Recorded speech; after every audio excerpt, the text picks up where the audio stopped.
Okay, friendos, I'm back with part 2 of my top 20 films. I have to say films because I'm wearing the pseudo-intellectual hat, okay? But no, the top 20 movies of the 2000s, and now we're getting into the top 10. Let's delve right in, shall we? Okay, first up, we have another cheat. I'm sorry to say, but it's an okay cheat. It's like The Godfather, 1 and 2, that kind of cheat. And that would be The Lord of the Rings. All 3 films. And no, I have not unraveled them yet. These are the theatrical versions.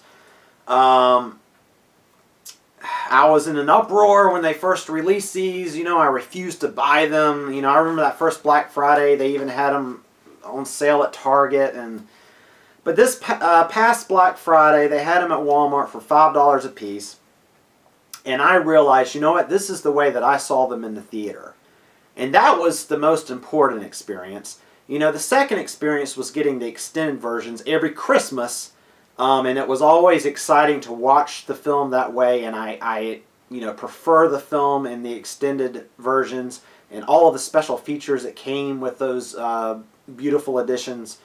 But then I realized, at this price, I really wanted to have the theatricals, and eventually, I will get the extended versions on Blu-ray. I'm just holding off simply because it's just you're getting the 3 movies on Blu-ray, but of course all the special features are just ported over on DVD. I wouldn't expect anything else, but it's just kind of hard even to plunk down $50. I'm hoping that this set will eventually drop to at around $30 at some point, and then I'll nab it.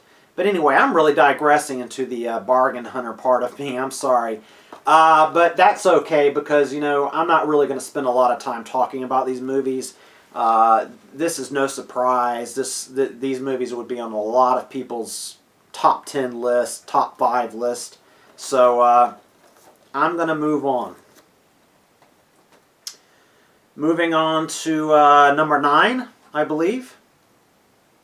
And, wait a second, am I getting these mixed up? I hope not. Into the Wild. That's right. And yes, this is an HD DVD.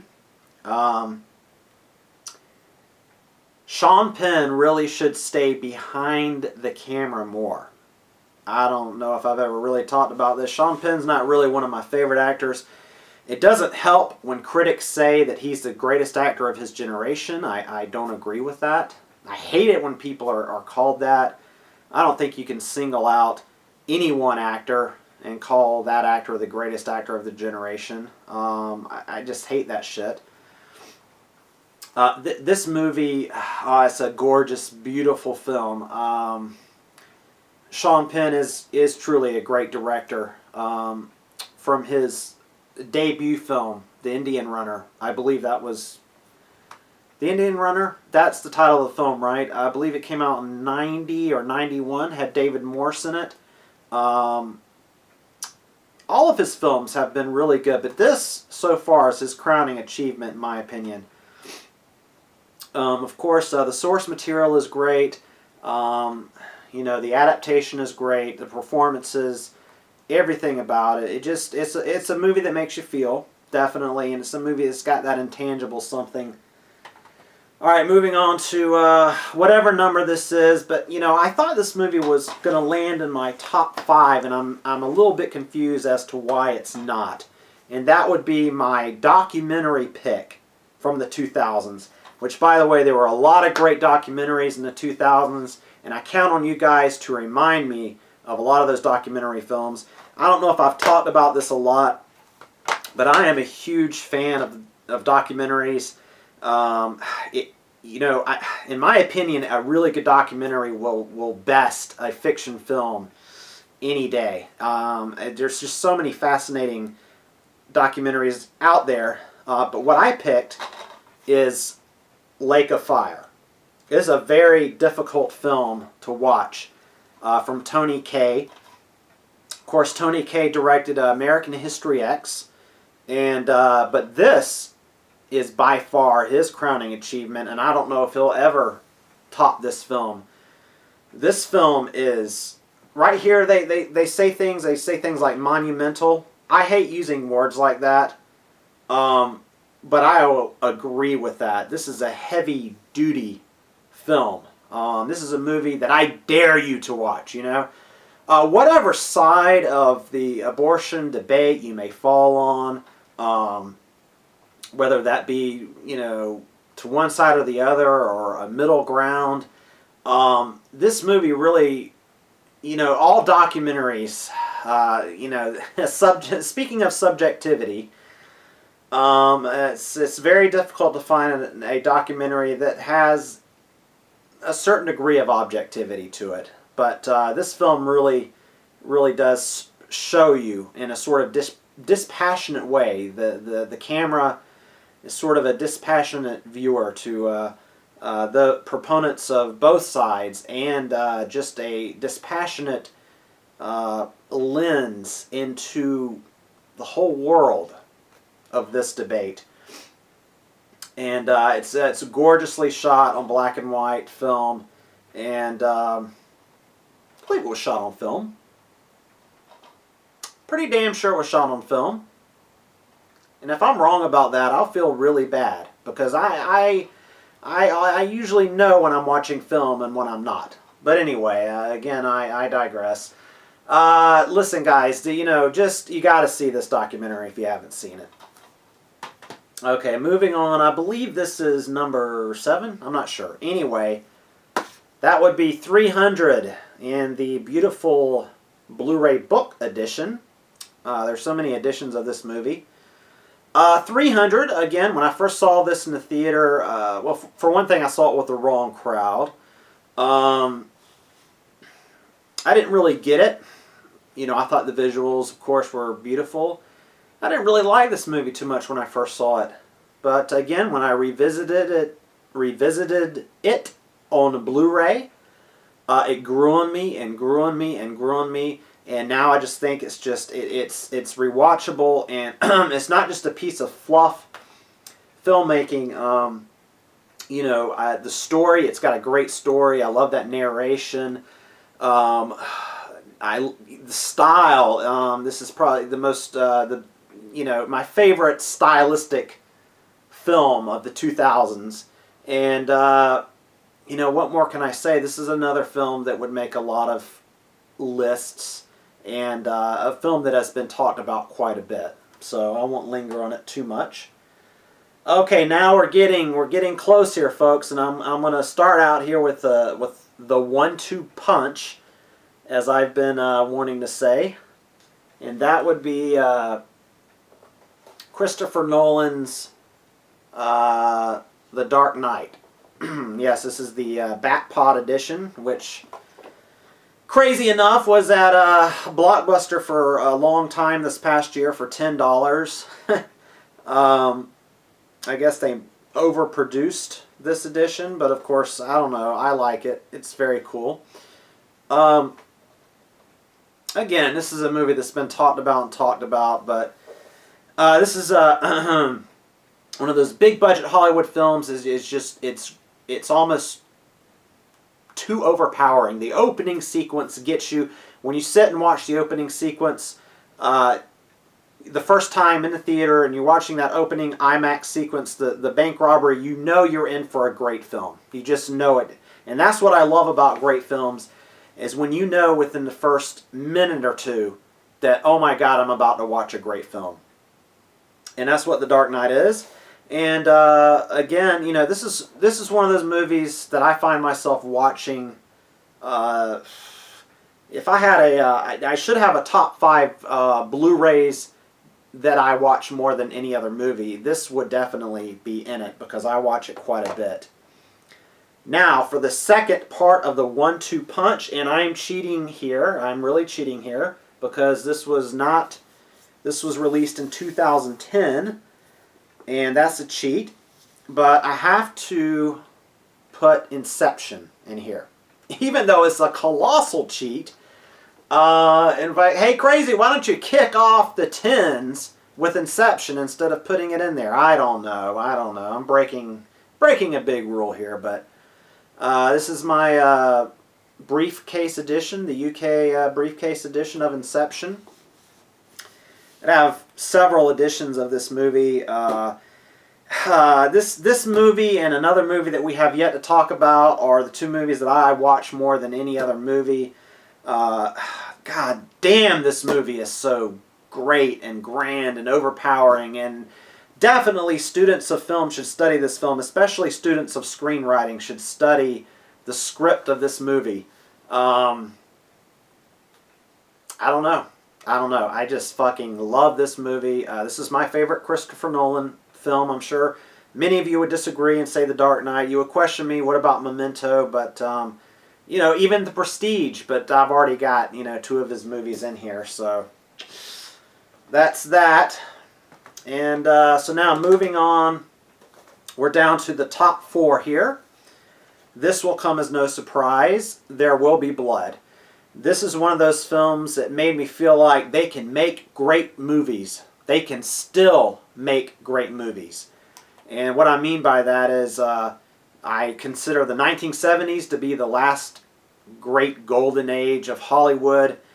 And then they start making movies like this, and it just, I don't know, for me it makes me so happy to know that out there are filmmakers who can still make great films that rival the great films of the 70s. Daniel Day-Lewis created an instant classic character in film history in Daniel Plainview. Love the ending of the film. I love the opening of the film. I love everything about this movie. It's rewatchable, it's grand, and it's got the intangible magic. So, next up, this won't come as a surprise, and yes, subjectivity. You know how much of a fan I am if you follow me. That would be Star Trek. Abrams' Star Trek. I will always be so happy that J.J. Abrams gave Star Trek the best reboot that I think could have been possible. I mean, you know, I'm not one of those hardcore Trekkies, and yes, I'll call myself a Trekkie. I don't need to call myself a Trekker.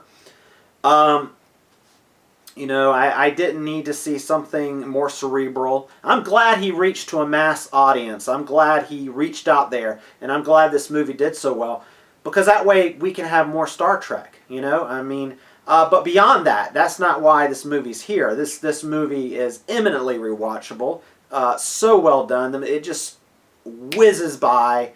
Though I might question some maybe silly aspects and maybe some directorial choices, and that's probably the hardcore Trekkie in me.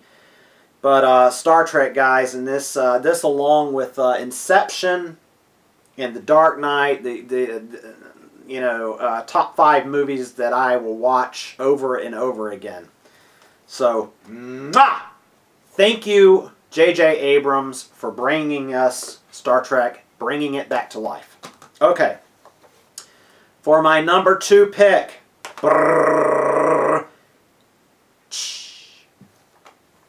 Children of Men. That's right. Children of Men is the film that came out this past decade that really made me believe that they can make great movies again. I know I talked about that with There Will Be Blood, but I don't know, guys. There was a dry spell in the early 2000s. I know there was good films that came out. I mean, we had The Lord of the Rings, but it was just feeling like a dry spell. I went to the theater and I saw this, and it again, like There Will Be Blood, it revitalized my faith in filmmaking. Of course, I am a sucker for this genre of film. You know, the story is great. It's unique. I love the music. And this is hands down the best use of handheld cinematography in any film. That is what I have to say about it. If you want to know, you know how I hate shaky cam, those of you who know me. I'm not opposed to the use of the handheld camera, watch this film and see how handheld camera should be used to great effect. So, Children of Men, folks. All right. Now, drum roll, please. I said drum roll, God damn it. And that was for you, Barry. I did that for you. This is probably coming out of left field, and you're probably not expecting this, but Master and Commander. That's right. Okay. This movie is underrated. This movie is great. And yes, this is a big budget Hollywood film. But everything about this movie is incredible. I wish the PQ on the Blu-ray were better. And yes, I do know that a Blu-ray book edition of this exists, and it will be mine. Oh yes, it will be mine. But, yeah, Master and Commander. I've watched this movie so many times. You know, I don't know. This movie right here, I've had it set aside for months with the intention of doing a standalone review, which I know I rarely do. I talk about films in my weekly roundups and other videos like that, and I know I rarely do a standalone review of a film. This deserves it. I can't do it all right here, or we'll just get ridiculously long with this video. But guys, I don't know if you haven't. Everything about this movie, the sound design, the production design, the cinematography, the performances, again. And I'm not afraid to admit, I have a huge man crush on Russell Crowe. Now that's a man. That's a man's man right there. But yeah, this God, guys, this you know, and you can see where this this movie sort of, I don't know. I guess it's because I love Star Trek so much. And I know that Nicholas Meyer, when he was making Star Trek II, didn't really understand Star Trek, but he was influenced by Horatio Hornblower. And there are a lot of common elements. I mean, if you look at this film, and you look at Russell Crowe's relationship with the Doctor, and just, I don't know. I could go on and on, but guys, this is my pick for number one.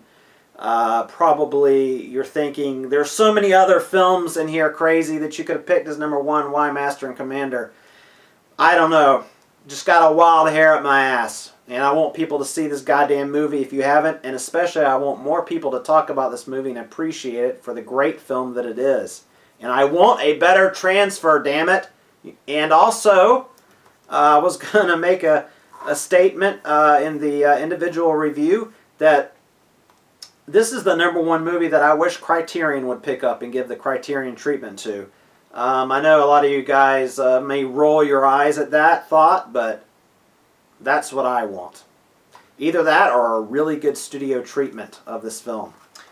So that's it, guys. That is my top 20 movies of the 2000s. Now, if I made a mistake and miscounted, forgive me. If I overcounted, forgive me. But again, the numerics, I'm not so concerned with. I just wanted to talk about some of the great films of the past decade. Now, once again, if you guys feel like making a video response, you know, I always love those. I always watch them, enjoy them. I always comment on them.